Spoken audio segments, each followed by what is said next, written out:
வணக்கம். நான் பார்த்தேன் சமைத்தேன் அன்னபூர்ணி. இன்றைக்கி ரெசிபி வந்து 2 டைப் ஆஃப் ஃப்ரை தான். முதல்ல பார்க்க போகிறது வந்து பீட்ரூட் ஃப்ரை. இந்த பீட்ரூட்டை வந்து நம்ம சீவியும் எடுத்துக்கலாம். ஆனால் நான் வந்து தோலெல்லாம் அதில் எடுத்துட்டு சின்ன சின்னதாக கட் பண்ணி வச்சுருக்கேன். இங்கே கடாய் வச்சுருக்கேன். கடாயை சூடாகிறது கொஞ்சம். அப்புறம் நான் இப்போ கேஸ் அணைச்சிருக்கேன். இதில் 2 டேபிள் ஸ்பூன் தேங்காய் எண்ணெயை விட்டுடுறேன் முதல்ல. இப்போ எண்ணெய் நல்லா புகஞ்செடுத்து இதில் வந்து கடுகு, உளுத்தம்பருப்பு, கடலைப்பருப்பு, கருவேப்பிலை எடுத்து வச்சுருக்கேன். இதை வந்து அது கூட முதல்ல தாளிச்சுடலாம். தாளிச்சப்புறமா நான் வந்து இந்த கட் பண்ணி வச்ச பீட்ரூட்டையும் அது கூட போட்டுடுறேன். இப்போ வந்து இது நல்லாவே செவந்தெடுத்து நம்ம காயை வந்து இது கூட போட்டுடலாம்.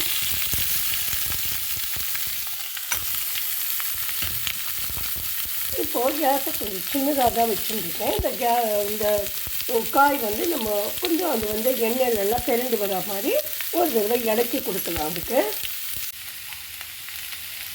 இப்போ காயெல்லாம் லேசாக நான் கிண்டி கொடுத்துருக்கேன்.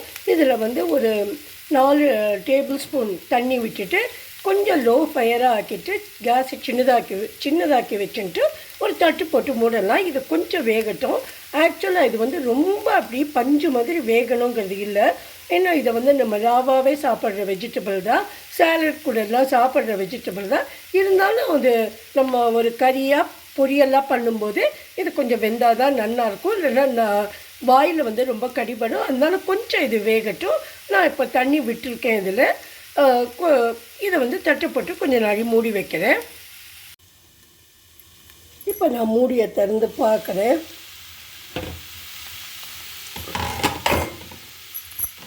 இது ஓரளவு நல்லாவே நம்மளுக்கு வந்து வெந்துடுத்து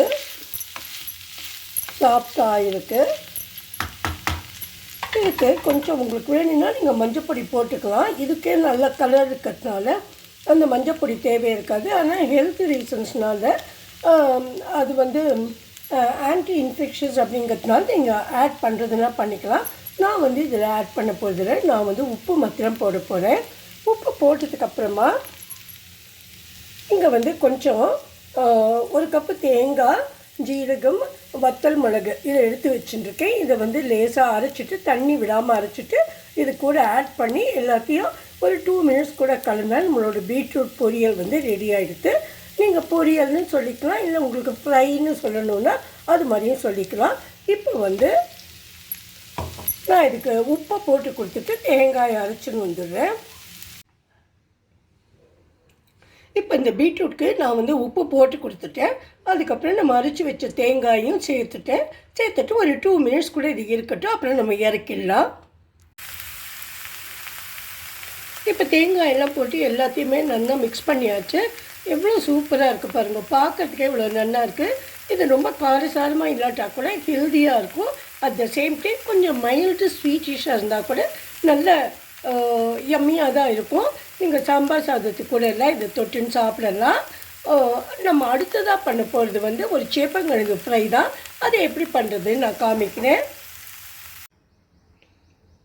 செகண்ட் ரெசிபி வந்து சேப்பங்கிழங்கு ஃப்ரை தான்.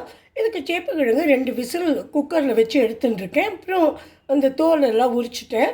இதை சின்ன சின்னதாக கட் பண்ணி வச்சுட்டுருக்கேன். இதுக்கு வந்து எண்ணெயை விட்டுட்டு இந்த சேப்பங்கிழங்கை இங்கே வச்சுருக்கிற பொடியிலெல்லாம் நல்லா பிரட்டிட்டு அப்படியே நான் போட்டுருவேன். கடுகு, உளுத்தம்பருப்பெல்லாம் அதுக்கு நான் தாளிக்க மாட்டேன். இதில் என்னெல்லாம் பொடி போட்டிருக்கேன்னு சொல்கிறேன். 1 ஸ்பூன் மஞ்சள் பொடி, 1.5 ஸ்பூன் மிளகா பொடி, அப்புறம் நான் வீட்லேயே பொடித்த வந்து அந்த கறி பவுடர், நல்லா 1 ஸ்பூன் பெருங்காயம், அப்புறம் உப்பு இதெல்லாம் போட்டுட்டு இந்த காயையும் அது கூட நல்லா பிரட்டி எடுக்கணும். எல்லா காயிலையும் அது நல்லா படுற மாதிரி கையாலேயே நல்லா பிரட்டி எடுத்துட்டு கடாயில் எண்ணெயை வச்சுட்டு இதை போட வேண்டியது தான். லோ ஃபயரில் வச்சுட்டு கொஞ்சம் நல்லா ஃப்ரை பண்ணி எடுத்துடலாம். கருவேப்பிலையும் நம்ம போட்டுக்கலாம் இதுவும் கூட. இப்போ நம்ம வந்து சேப்பங்கிழங்கு ஃப்ரை பண்ணிடலாம். அதுக்கு வந்து நான் ஒரு 3 டேபிள் ஸ்பூன் தேங்காய் எண்ணெயை விட்டுருக்கேன். இந்த சேப்பங்கிழங்கு சில சேப்பங்கிழங்கு மாத்திரம் கொஞ்சம் காரலாக இருக்கும், தொண்டையை போய் பிடிக்கும். அதனால இந்த தேங்காய் எண்ணெயில் பண்ணினாக்கா அந்த காரல் வந்து ரொம்ப தெரியாது. அதனால சாதாரணமாக இதை வந்து தேங்காய் எண்ணெயில் பண்ணுறது கொஞ்சம் நல்லாயிருக்கும். இப்போது இந்த எண்ணெயில் வந்து நான் கடுகு உளுத்தம்பருப்பெல்லாம் போடுறது இல்லைன்னு சொன்னேன் இல்லையா, நான் அதை எதுவுமே போட மாட்டேன். எண்ணெய் புகஞ்செடுத்து இங்கே நான் எல்லாத்தையுமே பெரட்டி வச்சுருக்கேன். இந்த காயில் அந்த பொடியெல்லாம் இதை வந்து இதுக்குள்ளே போட்டுடுறேன்.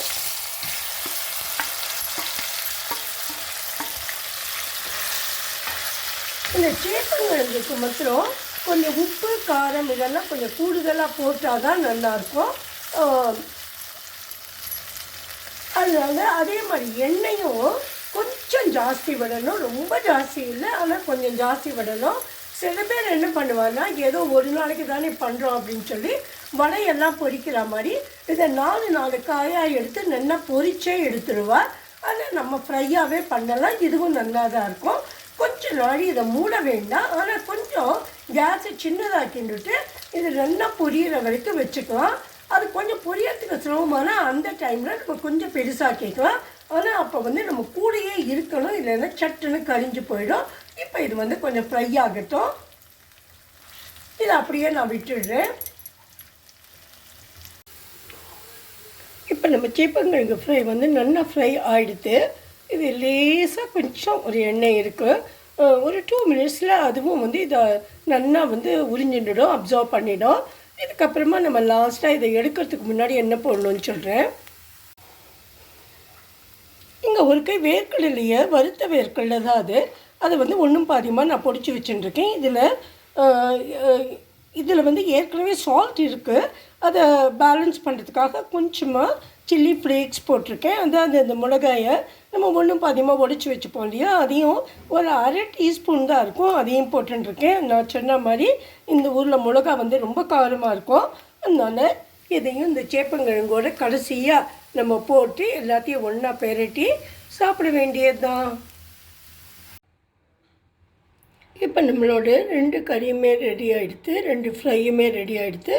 இங்கே வந்து பீட்ரூட் ஃப்ரை வச்சுருக்கேன், இங்கே வந்து சேப்பங்கிழங்கு ஃப்ரை வச்சுருக்கேன். ரெண்டுமே கொஞ்சம் நான் டேஸ்ட் பண்ணி பார்த்தேன், உங்களுக்கு வந்து சொல்கிறதுக்கு முன்னாடி. நல்ல டேஸ்டியாகவே இருக்குது. Hope you are will like this. If you like my video please subscribe to my channel. கொஞ்சம் உங்கள் ஃப்ரெண்ட்ஸ் யாராவது இருந்தால் அவளுக்கும் ஷேர் பண்ணுங்க. நீங்களும் நான் முடிஞ்ச வரைக்கும் ஷார்ட்டாக தான் போடுறேன், நீங்கள் கொஞ்சம் ஃபுல்லாக பாருங்க. Thanks a lot. Thank you for all your support. Have a great day. Thank you.